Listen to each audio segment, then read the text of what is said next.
ৰঙীন আভৰণেৰে ফুলিল কৃষ্ণচূড়া।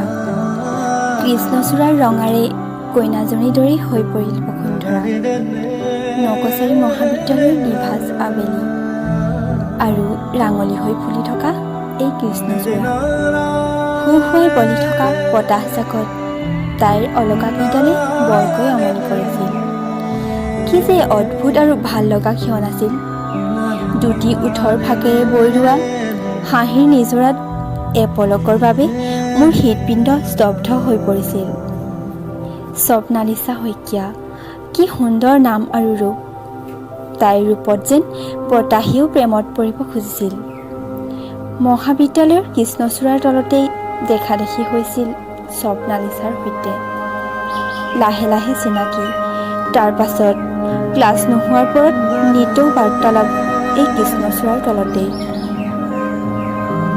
ধীৰে ধীৰে নজনাকৈ দুয়োৰে প্ৰেমত গভীৰভাৱে সোমাই পৰিছিলোঁ। হয়তো তেতিয়াই ভাল আছিল।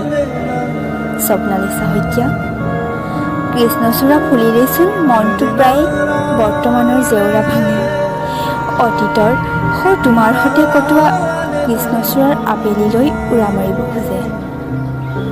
মহাবিদ্যালয়ৰ অন্তিম বৰ্ষৰ পাছত আজিওচোন তোমাৰ কোনো বা বাতৰিয়ে নাই। এই ছ'চিয়েল মিডিয়া যুগতো টুইটাৰ, ফেচবুক, ইনষ্টাগ্ৰাম খুচৰিও তোমাক বিচাৰি নাপাওঁ।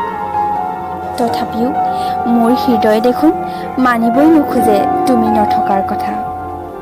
মোৰ দৃঢ় বিশ্বাস স্বপ্নালিছা, আহিবা এদিন উভতি হৃদয় আৰু দুচকুত অফুৰন্ত ভাল পোৱা লৈ তোমাৰেই প্ৰিয়জনৰ কাষলৈ।